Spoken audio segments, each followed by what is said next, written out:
Okay, so think about a team that hits rock bottom, like utterly written off. Right. Happens all the time in sports. Exactly. Now, picture that same team somehow, not just climbing back, but actually beating a giant. A real underdog story. Totally. That's the University of Minnesota football program story. Statistically, the worst in the nation. Wow. The worst. Yeah. Then Lou Holt shows up. And he wasn't messing around. His demand was, well, absolute. Total commitment. From who? Just the players? No, from everyone. He meant everyone involved, right down to the people selling popcorn.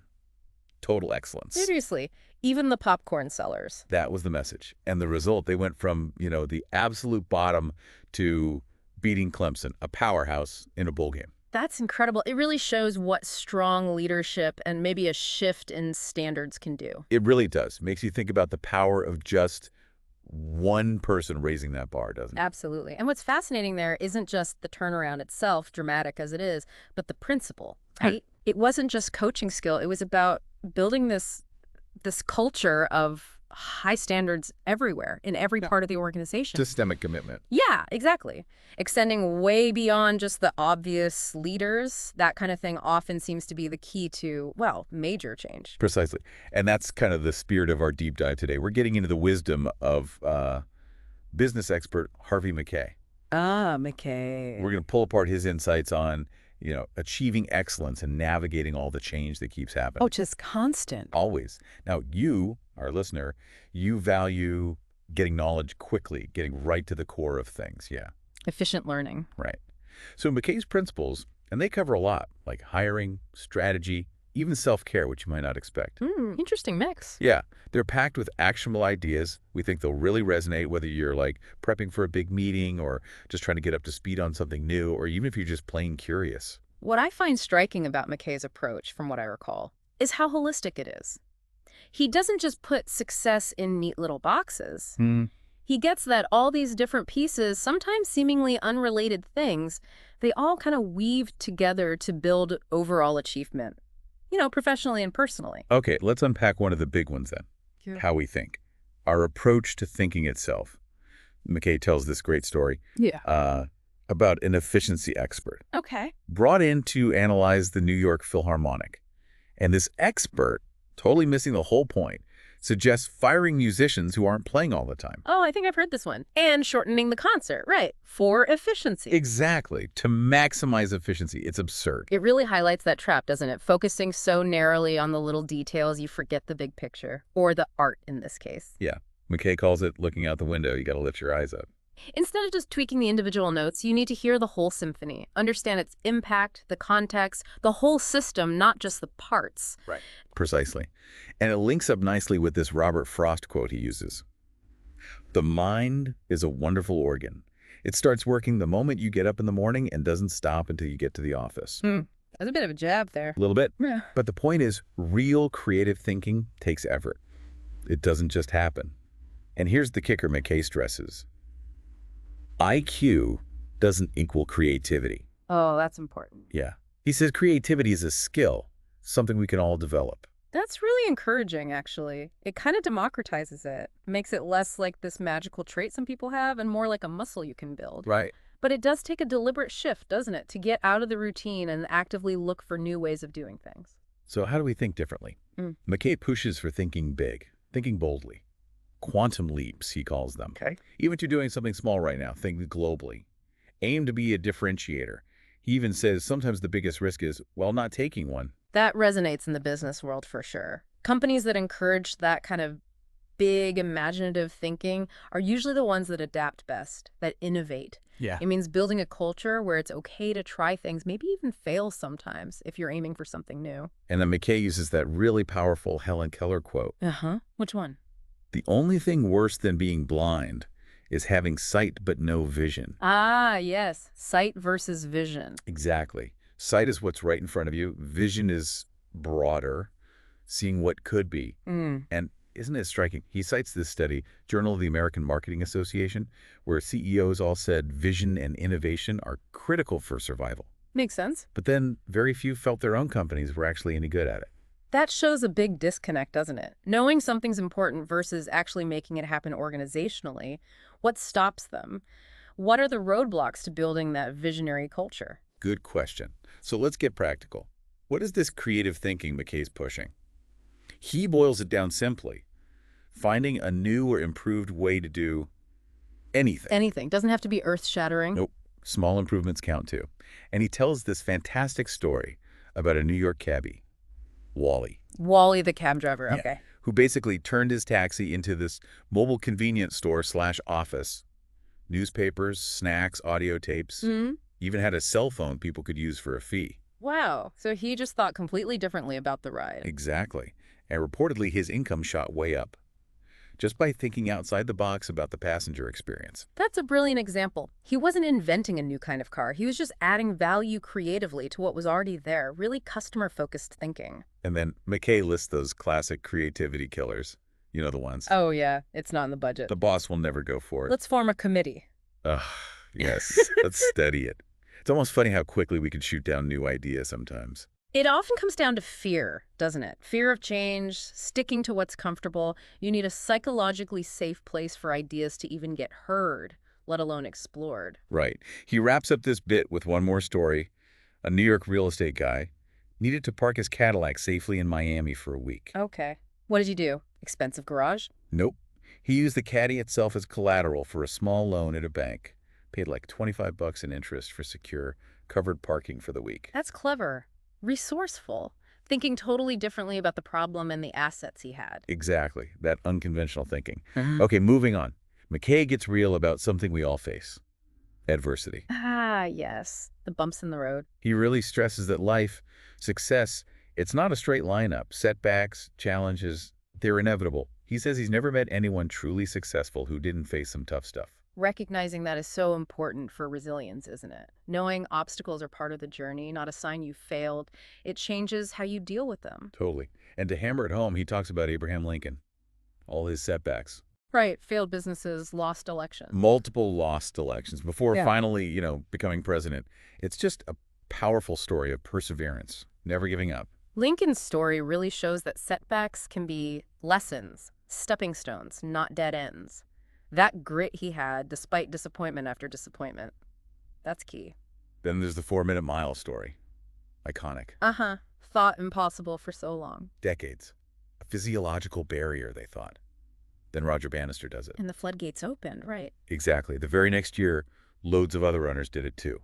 It's like breaking the mental barrier unlocked the physical possibility. It really shows how much our beliefs shape what we think we're capable of. What seemed like a hard limit was just a perception. McKay then gets personal, talks about running the New York Marathon with his daughter, Okay. and they see this Vietnam vet finishing the race on his hands. On his hands. Wow. Took him 4 days. Can you imagine just incredible determination, self-belief against unbelievable odds? That's incredibly powerful. It really drives home McKay's point. The biggest limits are often the ones we put on ourselves. Circumstances are real, but our belief system determines how we respond. Okay, slight shift now. Perception, how we see things. He tells this funny story. A mom trying desperately to get her son ready for school. Yeah. Drag him out of bed, he's complaining. Turns out he's the 41-year-old principal, and he just didn't want to go that day. Okay, so things aren't always what they seem. Right. It's a light way of saying, don't trust your first assumptions, question them. It underlines how much our judgments are colored by biases or just not having the full picture. Situations are usually more complex. He then gives examples of perceptions that took a long time to change, like the idea of the Soviet Union being invincible. Right. Or resistance to Black leaders in pro sports. And historical limits on women in certain jobs. Yeah. But then he hits us with some stats showing how much that's changing. Like women in pharmacy, accounting. Yeah, MBAs, law school, medical school. Yeah. The numbers have climbed dramatically. It shows how dynamic norms are, how much progress can be made when outdated ideas are challenged. You have to stay open to that changing reality. And get this statistic. McKay says women-owned businesses in the U.S. now employ more people than all the Fortune 500 companies combined. Wow, more than the Fortune 500? Combined? And that there are now more women business owners than men in the U.S. That's a massive shift. Huge economic implications. Really challenges the old narratives about who runs businesses. Okay, let's talk fundamentals. Goals. McKay keeps it simple. A goal is just a dream with a deadline. A dream with a deadline. I like that. He says effective goals have to be specific things. Measurable, identifiable, attainable, specific, and crucially, in writing. Ah, the writing part. Yep, he quotes, "Pale ink is better than the most retentive memory." Got to write it down. Makes sense. Writing it down makes it more concrete, doesn't it? Turns a fuzzy wish into something committed. And those criteria, measurable, attainable, specific, give you a real framework. He shares this study, maybe you've heard it, a graduating class surveyed about goals. Vaguely familiar. Only 3% had clear written goals. Fast forward 25 years. That same 3% controlled something like 97% of the wealth of the whole class. 97%? That's astonishing. Now, Mackay's quick to say money isn't the only measure of success or happiness, obviously. Right, important caveat. But still, it really points to the power of focus. Having that clear direction seems to make a massive difference. Yeah, even allowing for, the limits of that kind of anecdotal study, it strongly suggests a link between clear goals and outcomes. Intentionality matters. Focused effort pays off. Now, here's something Mackay feels is maybe the most important principle. If he had to pick just one. Okay, what is it? People don't care how much you know until they know how much you care. That really cuts to the core of relationships, doesn't it? Business, personal, everything. Totally. Trust, connection, it starts with showing you actually care about the other person. Genuine empathy, demonstrated interest, foundational stuff. He contrasts, like, old-school military top-down communication with General Westmoreland wanting to understand his troops' thinking. Okay. He even tells this funny story where Westmoreland told a joke to some Korean cadets, and it just fell completely flat. Total cultural misunderstanding. Huh. But the point is serious. Right. The point is you have to understand people on a human level, get where they're coming from. Effective communication isn't just talking at people. It's understanding context, perspective, empathy, active listening. It's more than just sending information. So Mackay's own company, Mackay Envelope, they had this incredibly detailed customer profile. 66 questions. 66 questions. About customers. And suppliers, too. Yeah. And it wasn't just business stuff. It was birthdays, family details, hobbies, where they liked to vacation. Really trying to know them as people. Wow. That's extensive. And check out question number 66. It was, does your competitor have more and better answers to the above questions than you do? Ooh, that's sharp. That puts the pressure on. Doesn't it? That whole profile thing is like the caring principle put into practice. A real commitment to understanding people personally. Recognizing that relationship strength can be your edge. You can see the categories: personal life, family, interests, work stuff, even their values. Yeah. A full picture. He tells this amazing story. Winning back a huge client. They hadn't done business for 2 years. How'd they do it? By focusing on the relationship. The purchasing manager's son was sick in the hospital. Mackay's team showed genuine care, sent a signed hockey stick. Just human connection stuff. Boom. $10 million deal eventually came through. $10 million just from showing they cared. Well, building that trust and relationship over time, it wasn't just one thing. That really shows the tangible return on investing in relationships, doesn't it? Going beyond just the transaction, creating loyalty, showing up when it matters. He uses that great analogy to the stone cutter. Oh, yeah. Hammering a rock 100 times, nothing happens. Oh. Then the 101st blow, it splits in two. Right. It wasn't just the last hit. No. It was all the hits before. That consistent effort in relationships, too, it builds up. Leads to breakthroughs eventually. That's a perfect analogy for relationship building. Small, consistent acts. They might not seem like much at the time, but they build that foundation of trust, of goodwill. It compounds. So Mackay says, humanize your selling. Build trust. Sell the value you bring, like you get me when you work with us. Right. Deliver more than you promise. Be accessible. Show passion. Have that I'll take care of it attitude. And the preparation. Oh, the prep. Do your homework so well, he says, that the cold call basically disappears. You're not calling cold if you've done the research. He gave an example, right? Researching a prospect. Yeah, like this hypothetical guy, Bob Lothback, at Challenge Printing. He'd find out specific stuff, personal details, professional history, maybe hobbies, connections, all before ever making contact. That level of prep shows huge respect for the other person's time. It changes the whole first conversation from a generic pitch to something personalized, relevant, building rapport right away. Okay, shifting again. Another vital skill. Public speaking. Ah, the big fear for many people. Totally. Mackay compares that feeling, standing up there alone, to facing death. Maybe a bit dramatic, but... They can feel that way. Right. So he pushes everyone. Honestly assess your skills. And then Get help if you need it. Toastmasters, Dale Carnegie, Night School. Good resources. Because being able to speak well, he argues, is being able to sell your ideas to one person, to a crowd. Makes you a better salesperson, leader, communicator, everything. Definitely a cornerstone skill in almost any field. Better presentations, sure, but also just better everyday conversations, clearer thinking, more influence. He throws out a stat. 100,000 presentations given every day. Wow. And how many of them are just bad, don't connect? A huge chunk, probably. We've all sat through those. Haven't we just? Yeah. Okay, now for a tough one. Necessary but tough. Firing people. Right, the difficult decisions. Mackay has this really blunt line. It isn't the people you fire who make your life miserable. It's the people you don't fire. Ooh, that's direct. Isn't it? He uses an analogy. Stick your finger in a bucket of water, pull it out. The hole disappears instantly. Yep. Nobody's truly indispensable. And a Wall Street Journal survey found 92% of execs wish they'd fired underperformers sooner. 92%. That says a lot about the cost of delaying those decisions. Drag on morale, productivity. It hurts the whole team. It's a hard responsibility, but critical for effective leadership. Mackay's rule of thumb here is key. If an employee is genuinely shocked or surprised they're being fired, then the manager failed somewhere along the line. Exactly. Fail to set clear expectations, give honest feedback. He also says agreements prevent disagreements, set the rules clearly up front. Don't change them halfway through. That emphasizes being proactive, transparent. Clear expectations, regular feedback, sticking to the rules. It minimizes surprises, feels fairer, builds a clearer workplace culture. Okay, switching to something vital but easy to neglect. Self-care. Putting on your own oxygen mask first. Pretty much. Mackay says, you just can't take care of others, your business, whatever, if you don't look after yourself. He shares his own story. Oh, yeah. Getting diagnosed with prostate cancer. Even though he ran marathons, thought he was super healthy. Wow. A real wake-up call. Totally. He mentions it's been a top killer for men for ages and pushes for the PSA blood test, early detection, especially for guys over 45 with family history, or over 50 generally. His personal story makes that point really powerfully, doesn't it? The need for proactive health measures, not just waiting until something's wrong. It's an ongoing commitment. Next up, connections. Yeah. Networking.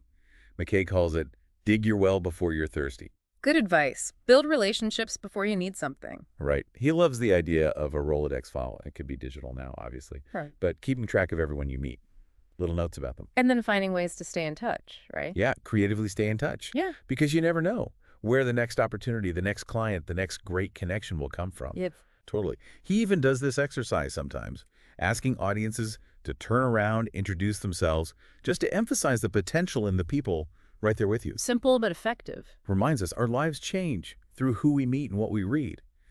And on reading, he says, don't just read self-help books passively. Engage with them. Yeah. Underline, highlight, use sticky notes, reread them, make the knowledge active.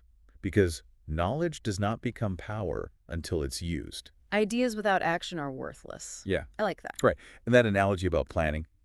Grow grain for 1 year's happiness, plant trees for 10, but invest in people. For 100 years. Yeah. That's about long-term impact. This whole section really drives home the strategic value of building and nurturing that network. The Rolodex idea gives you a practical way to do it, and linking knowledge to action crucial. Absolutely. Learning has to lead to doing. Then Mackay gets into self-talk, positive attitude. The internal dialogue. Yeah. He asks, do you talk to yourself? And encourages it. Self-coaching. Asking yourself, how am I doing? Making commitments to yourself. Active self-management. He says, your attitude determines your altitude. Yeah. Big believer in the can-do spirit. That internal narrative really does shape our experience, doesn't it? How resilient we are, how determined. And that saying he uses, the 10 most important 2-letter words are, if it is to be, it is up to me. Taking responsibility, powerful. Reinforces that message. No such word as can't. We kind of determine our own destiny. A proactive mindset, definitely critical. He tells this great humbling story. Bill Bradley, former basketball star, senator, in a fancy Philly restaurant. And the busboy gently reminds him that someone is always in charge of the little things. In this case, the butter. Even senators need butter. Right? The lesson. Be nice to everyone. Respect everyone you meet, no matter their job or status. Such a simple but profound point about humility. Recognizing everyone's value, treating people well, reflects character. Okay, finally. Mackay talks about fun. Creativity, leaving an impression. It's not being boring. Exactly. He tells this hilarious story about a college student's letter home. Oh, yeah. She starts with all this fake bad news, dropped out, pregnant, ran off with someone, just terrible stuff. Oh my gosh. Why? To put the real news, bad grades into perspective, make it seem not so bad by comparison. That's certainly memorable. Creative, maybe. A bit manipulative. Yeah, maybe. But Mackay's takeaways are, don't be boring, don't be predictable. Good impression. Yeah. Put thought into your emails, your calls. Have something candid, bright, fun to say. Approach every chance like you're preparing to win, like it's your only shot. Bring energy. And ditch the boring gifts. For employees, customers, loved ones, put some creative thought into it. This last bit really emphasizes originality, energy, making those connections more meaningful, more memorable, strengthening relationships through creativity. So, wrapping this deep dive up, you listening, you've just gotten this flood of really practical wisdom from Harvey Mackay. Think about that power of creative thinking, right? Unlocking new solutions. Or the absolute baseline importance of just caring about people. Yeah. Genuinely. Building those connections. And the impact of having clear written goals. Just setting that direction. These are just a few things that can really move the needle, personally and professionally. Yeah, this whole exploration of Mackay's ideas gives a pretty solid framework for growth, doesn't it? Continuous learning, human connection, taking responsibility. It covers a lot of ground for navigating life and work successfully. It really does. So here's a final thought for you to chew on. Mackay stressed preparing to win. Think about your life right now, work, relationships, a personal project, whatever. Where could really applying that principle, doing that extra prep, building stronger connections, setting clearer intentions, make the biggest positive difference for you? Something to consider.